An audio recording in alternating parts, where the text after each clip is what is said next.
Do you ever worry that you're never going to be successful? That no matter what you do, you're not going to be able to follow through and do the things that you so desperately yearn to do as a fiction author? So you're afraid that you might not ever finish that manuscript, or you might not ever get around to getting it published, or if you do, you're just not going to ever sell enough copies to, live off your royalties or reach your dreams. Do you wish you had a crystal ball to look into your future and discern whether it's going to be possible for you or not? Well, what if I told you that, number one, everybody deals with these insecurities, so you're not alone. They're just a normal part of the creative process. But more importantly, number two, what if there is a way to guarantee your fiction author success? Today I'm going to talk about that. I'm going to talk about how to get rid of your fear and guarantee your own success as a fiction author. And it might not be an actual crystal ball that you can look into and see your future, but it's as good as, I can tell you, and I'm going to explain why and how you can do this too. So stay tuned. Hi there, aspiring fiction author. Welcome to Fiction Author Business School. Do you want to write your stories with ease and confidence? Do you find yourself Googling how to write a fiction book or how to write a character arc? Do you want to create a fiction empire, but you can't even finish the story you're currently working on, and you find yourself doubting it will even be good enough? Hi, I'm Liesl. I too have been writing stories since I was just a kid. I wanted to do something about my fiction writing dreams, but got information overload every time I looked for writing help because there's just so much out there on the internet. I wanted confidence that I wouldn't disappoint my readers and a plan to publish regularly. I knew the foundation of any author career, including the marketing aspect, is a stellar and well-written story, but I didn't know how to be sure that my story was solid. I went on a journey to figure out what really makes readers tick and how to incorporate those addictive elements into my story. In this podcast, you'll find specific tactical fiction writing tips, solutions to writing more words more efficiently, and secrets to mastering your author mindset. So put on your fuzzy slippers, grab a notebook and pen and some chocolate, and let's write some fiction. All right. If you are new and listening for the first time today, welcome to the Fiction Author Business School podcast. And if you have been a longtime listener, welcome back. I'm glad you're here. So as I said, I'm going to talk about fear. I'm going to talk about how we deal with it and get around it, and more specifically, how to guarantee your fiction author success. But before I get to that, I am going to kind of illustrate what not to do, and I'm going to do it with a story. So several years ago, I was watching my niece and nephew pretty regularly, like in a daycare sort of sense.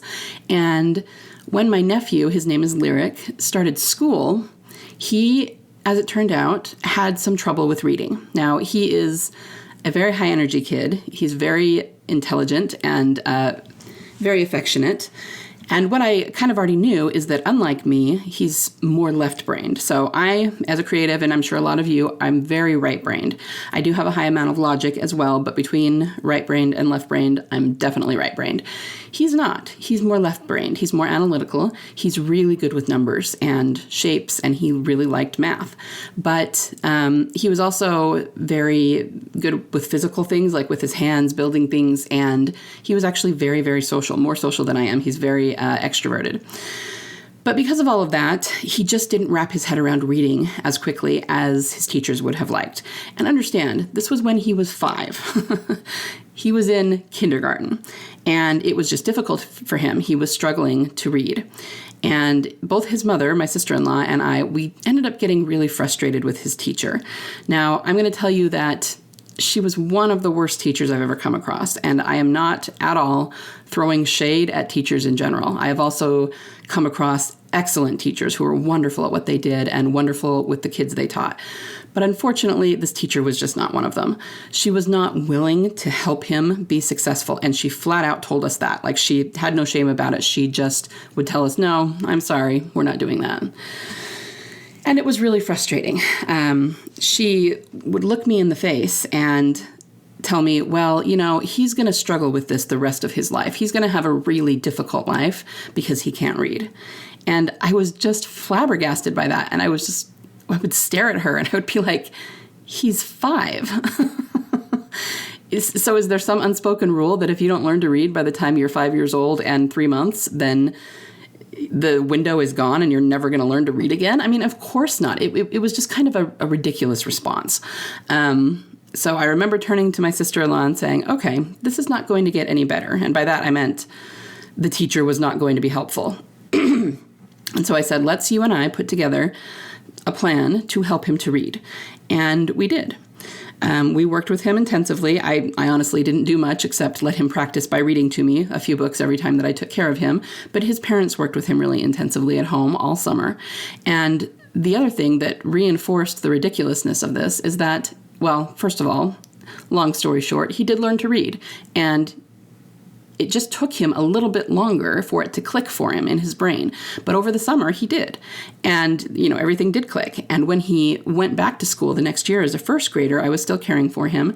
And sometimes I would pick him up after school. And I had a whole bunch of teachers who knew him come up to me and just tell me how well he was doing. And he was thriving. And they were shocked. And at first, I couldn't really understand what they meant, but then they would tell me it was because last year he couldn't read.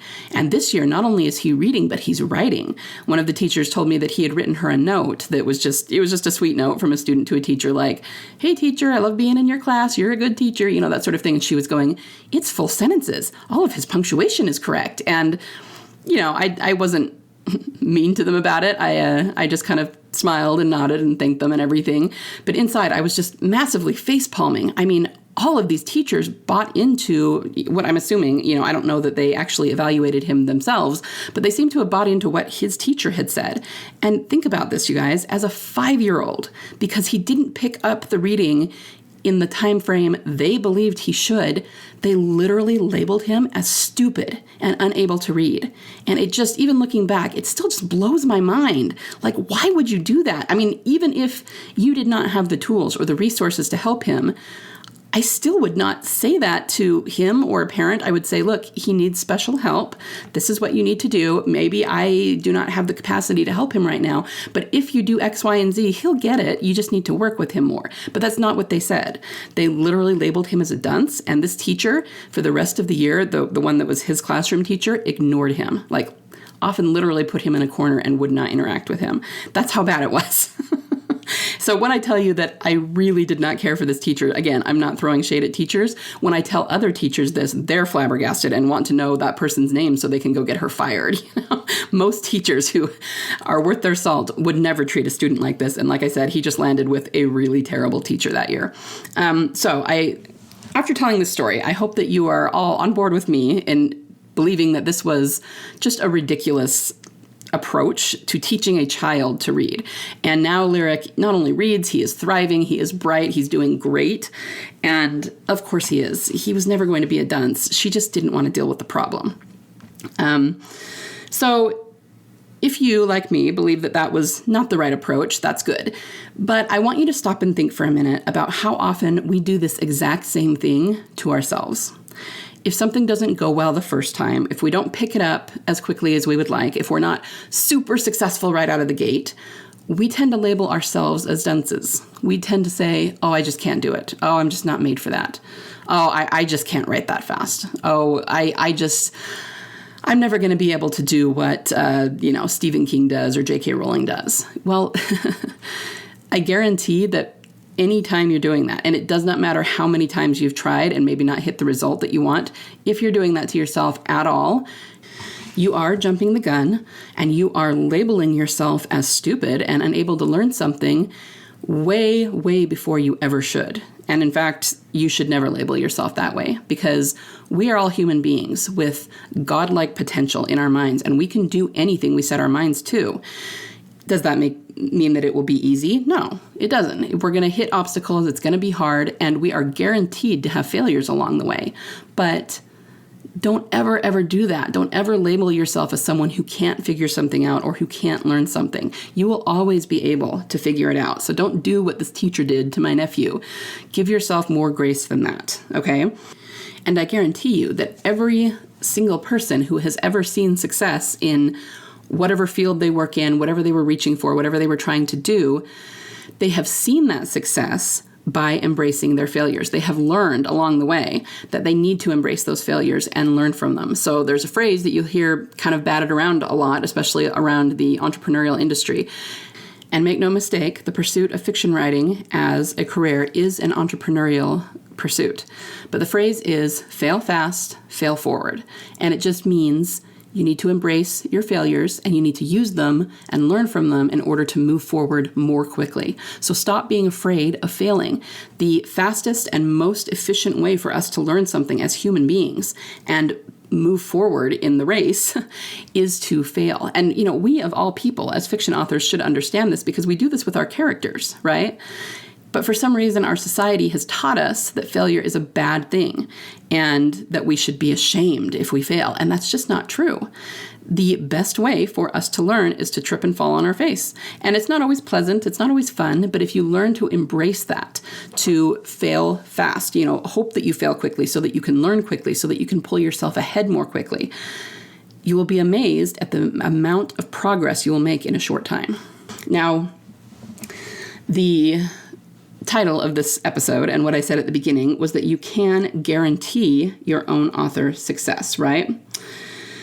Most people would tell you that you can't do that. You can't possibly guarantee anything. And I'm going to tell you that I disagree with that. But I also think that when people say that, they're talking about a multitude of different things. It's true that you can't guarantee how you're going to succeed. You can't guarantee when you're going to succeed. There's no guarantee of how it will manifest, what it's going to look like, what it's going to take to get there, any of that stuff. That's all up in the air, and it's going to depend on you. And every writer's journey is going to be different. No one's going to take the exact same path to success. But that doesn't mean there isn't a way to guarantee that you will hit that success eventually. And I'm going to tell you that every famous author out there, everyone who's ever struck it really big, they followed this rule. Whether they knew it or not, they implemented it in their lives. Okay? So, you ready for what it is? In order to guarantee your author's success, you have to make sure that the outcome you are looking for is non-negotiable. Now, that may seem simplistic.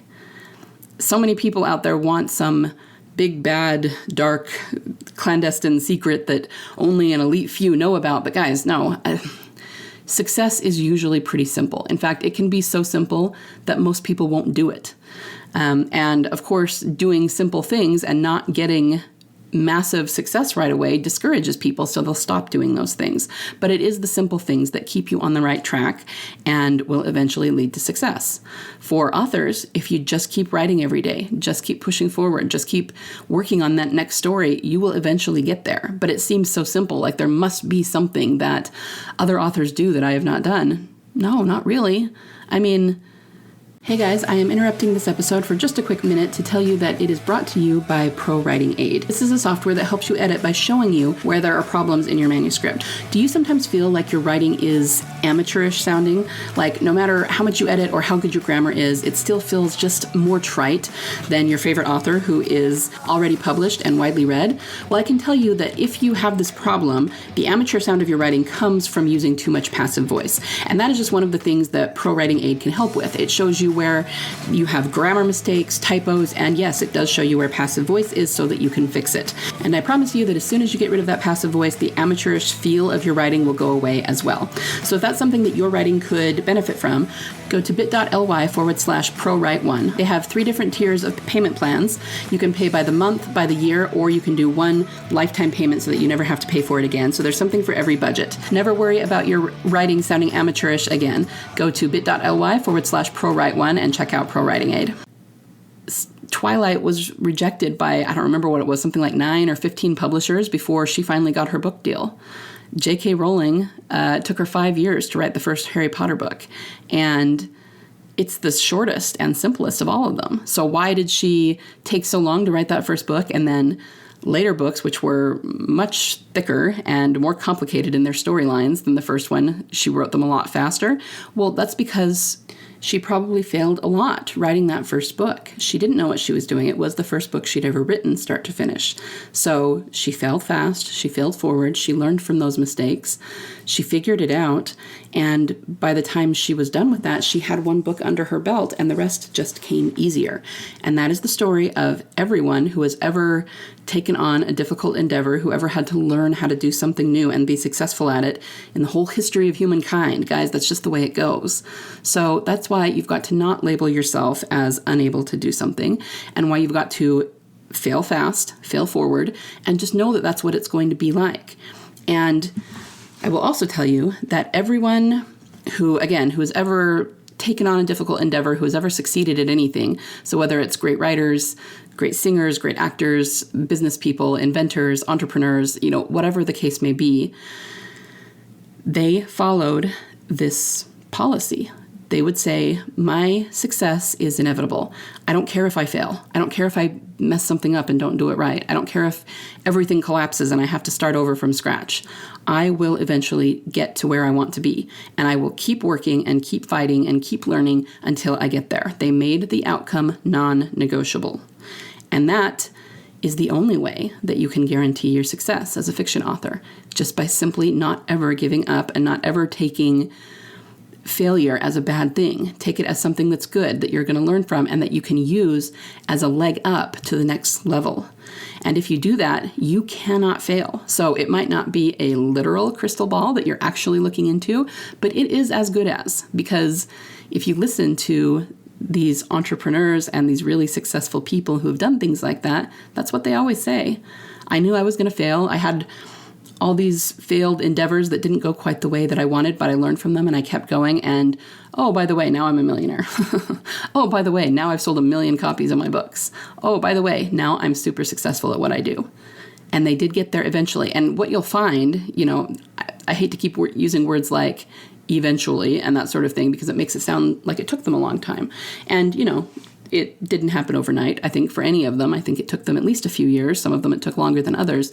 But if you will embrace your failures and do this, make it so that the end goal is non-negotiable, and then fail fast, fail forward, embrace that, keep learning, be positive about it, you'll be surprised how quickly you learn, how quickly you move up, and how quickly you get to that success. Okay, so these are the basics for how to guarantee your own author success. But the other part of the title is how to ditch fear, right?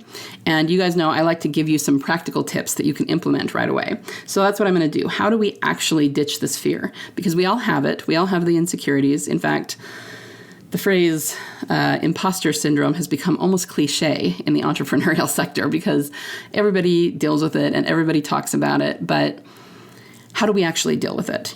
What people, I usually hear them talking about is that it's normal, don't worry about it, everyone gets that, you just got to push forward, and that's true. But not very many people come up with practical steps to help you work through it. But I'm going to give you a couple of things today that you can implement, all right? So number one is what I have already talked about, and that is embracing failure, right? If the biggest reason for imposter syndrome is being afraid of failing. So if you embrace that failure and just say, I know I'm going to fail, I'm going to do it anyway, that imposter syndrome is going to disappear really quickly. So embrace failure. That's number one. Number two, and this is a big one. It's something that I've been thinking about a lot lately. We use the word believe, and it's not that it's bad to use that word, but sometimes it means more than one thing, or there's more than one way to go about it. So what I mean is, most of us can say we have a belief. I believe in doing X, Y, and Z. I believe that I should exercise and eat right so that I can maintain my health. But do all of us actually do it? So what I'm saying is that there's a difference between saying you believe something and actually doing it. And in a way, this is why I don't like to necessarily use the word belief for both of these things, because people can get pretty defensive about it. If I were to say, well, you don't actually believe that diet and exercise are an important part of your health because you're not doing it, people get upset about that. They get really defensive and they think you're calling them a liar or something. And that's not my intention at all. I'm just saying, if you truly believe something in your gut, you would be taking action on it. And so I guess it's maybe just a different form of belief. There's like the belief in theory, and then there's this bone deep belief that makes you actually take action on it and live what you believe, like walk the walk, right? So what I'm going to encourage you to do is not just believe something in theory, but take action on it. So if you believe that you can be a successful fiction writer, you have to do the things that successful fiction writers do. You have to write every day. You have to make sure that you're showing people your work so that you can improve. You need to be ready to figure out how to pay for what you need to pay for in order to get that book published. Okay, you have to be taking action on these things. If you just say, I believe that I can be a fiction author, and I believe that I need to write every day in order to do that, but you're not actually writing every day, then that belief, I'm not saying you don't have it, but it's not deeply rooted enough in your core for you to actually be living it. And until you are living it, you're not going to find success. Okay. The other thing is that taking action actually gives us confidence.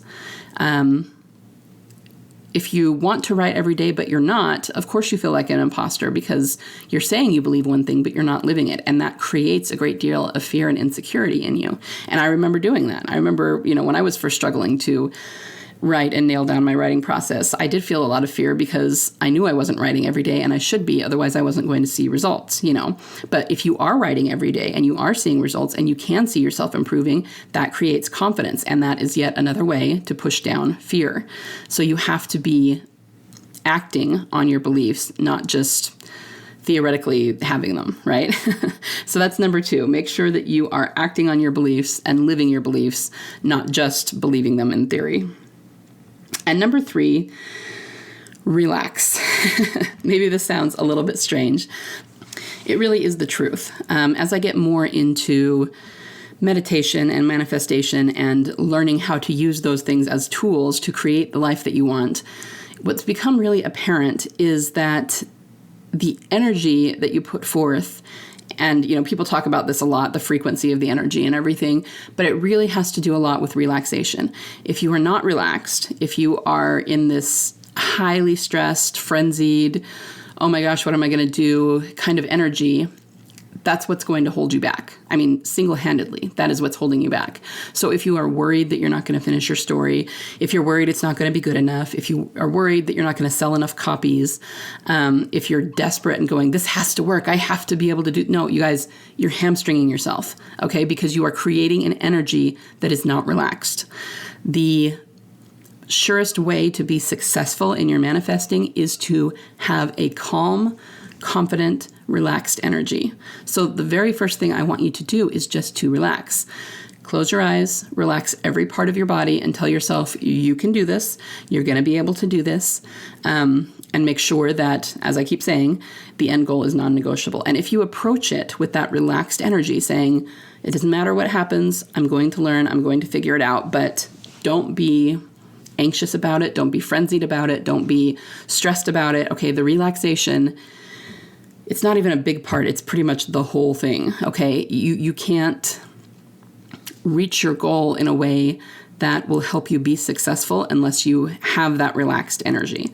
So anytime you feel yourself getting fearful or stressed out about something, just stop, take a deep breath, relax, let your shoulders relax, let all the tension drain off, and then move forward with that being the case. Now, this is definitely easier said than done, especially if you're not used to doing it. If you're someone who has historically approached things from a more stressed point of view. I used to be that way too.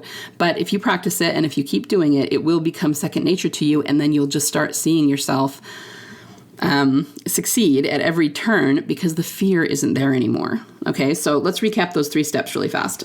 In order to ditch fear, you're going to, number 1, embrace your failures and learn from them, and fail fast and fail forward. Number 2, you're not just going to hold your beliefs as theoretical nebulous beliefs. You are going to act upon them. And understand, acting upon them doesn't mean that you're going to be perfect at them right away, but you have to act upon them and you will start to see progress over time, okay? And number 3, you need to relax. You need to cultivate a relaxed, confident energy that is not anxious or stressed or frenzied, because those frequencies of the anxious and stressed and frenzied are the frequencies of fear, and they are the frequencies of failure. The calm, relaxed energy is the frequency of success. Okay? And guys, I'm not making this up. This has been scientifically proven now. And everyone, I keep saying everyone who has ever been successful, every entrepreneur, every major writer out there, they have done this. And that is how they succeeded at their writing. People who, I always say this, but I'm always a little bit annoyed when people say, well, it may not go as well as you would like. You may not have as much success as you would like to see. There's always people who say that in the writing space. And I get that they're just trying to set realistic expectations, but I freaking hate their realistic expectations, okay? You can do whatever you want. Whatever level you want to reach, you can reach it. You just have to know how to get there. And what that's saying to me, you've got to understand that anything anybody says is a reflection of them. It's not a reflection of you or your potential. So the reason they're saying that is because they haven't hit the level that they want. And the fact that they're saying that shows me that they've kind of given up, that they aren't moving forward anymore because they don't think it's possible. And if they don't think it's possible for them, then that is the reality they have created. Therefore, it's true. But that doesn't mean that you have to be held back by that same reality that they've created for themselves. You can create your own reality and do whatever it is you want to do. So follow these 3 steps to ditch fear. Make sure that the outcome you are looking for, and this can be something that is small, like, smaller steps on the journey. The outcome you're looking for is to finish your story, to finish that first manuscript. Or the outcome you're looking for could be to sell 1 million books next year, okay? So it can be large, it can be small, it can be whatever you're working on right now. It can be the end-all, be-all of what you want to eventually become as an author. This process is the same no matter how big the goal or the stepping stone that you're working on, okay? But just make sure that the end goal that you're reaching for is non-negotiable. So you're going to get there no matter what. And remember, fail fast, fail forward, embrace that failure, learn from it, and you cannot fail. It is the only way to guarantee your success. Okay? I hope this was helpful, and I hope that you guys can go out there and start practicing this and see a lot of success moving forward. Meanwhile, I'll see you back here, same time, same place next time. Bye. Thanks so much for listening today. Before you go, would you be willing to do me a solid? If you found any value at all in this episode today, would you be willing to share it with other authors just like you in the hopes that they might find some value in it as well? Happy story crafting this week. Remember, only you can bring the world the unique story that you are trying to tell. Only you can succeed in your own unique way in getting it out of your mind and your heart and into a medium where it can reach thousands, if not millions, of salivating readers. You don't have to worry about failure because there is always a market for awesome.